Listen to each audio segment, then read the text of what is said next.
Happy Sunday. So, listen, any word on the 2 resident staff who tested positive several weeks ago, according to the New York Times?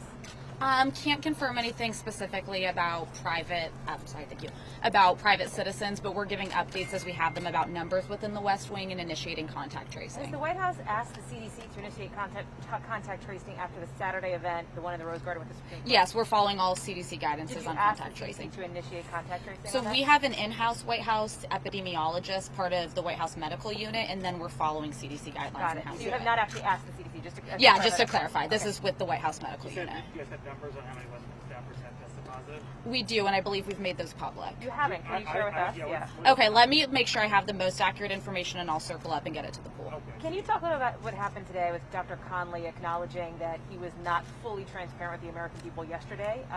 He said that he didn't want to make the illness worse. How would Dr. Conley being honest make the president's sickness worse? Just kind of 2 points on that. It's kind of a snapshot in time. Saturday, the president was doing extremely well. Friday was a little bit more concerning, but he continues to trend upward. So Dr. Conley was giving an update from that morning. The other point I would make, which is what Conley alluded to, is when you're treating a patient, you want to project confidence, you want to lift their spirits, and that was his intent. But of course, Chief of Staff Meadows came out to give you guys more information, just to try to be as transparent as we can be throughout this. You see why people ask, though, Alyssa. It's a credibility question, right? Why with the 5 days of treatment they would consider moving him back if they do want to continue and it's an intravenous treatment, the remdesivir? Why move him back to the White House? I would defer to the doctors. We do have a fully operating medical team here. I don't want to get ahead of any announcements if they will or won't move him, but there's a lot that we can do here from the White House, the residents, and the medical office. Speaking of the White House, obviously you got a new work week coming up. The president comes back.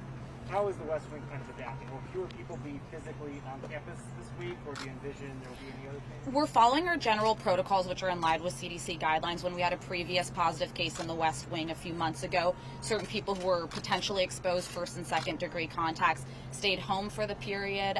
So we'll be working that way. We're wearing masks when we can't socially distance, just the general protocols. We also go through routine cleanings of the building just to make sure surfaces are covered, but we're fully functioning. We're going to be working throughout this. So 2 follow-ups, Alyssa, just on the credibility question, though, do you understand why the American people might be concerned that they feel like they're not getting honest information from this White House? Just candidly, we've provided 3 letter updates from Dr. Conley. He's given 2 on-camera briefings. The president's spoken directly on camera twice. We've had Chief of Staff Meadows and Kaylee give briefings. We're going to continue to do this. You have my commitment. You'll get regular updates. But if the updates aren't accurate, what is the point, right? And we'll be very quick to clean up anything if there is, if we put out any information that's not. I would disagree, though, that Dr. Conley's update wasn't accurate. We came and gave supplemental information after the fact.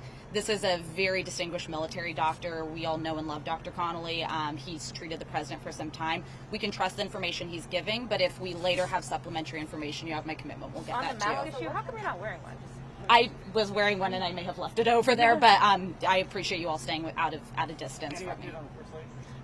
No update other than the update that was provided. My understanding is her symptoms were mild, but I've not gotten an update since the last public one. So what time on Thursday did the president receive his first COVID rapid test? I do not have a TikTok on that. I'm happy to try to track that down. There's certain sensitivities on how that information shared, but I'm happy to try to get that for you. What was the justification for having the president still go to Bedminster on Thursday and meet with donors? My understanding is that was a decision made by White House operations because he wasn't deemed to pose a threat, but I'll get you an answer on the specific TikTok. Sorry, Thank you, guys.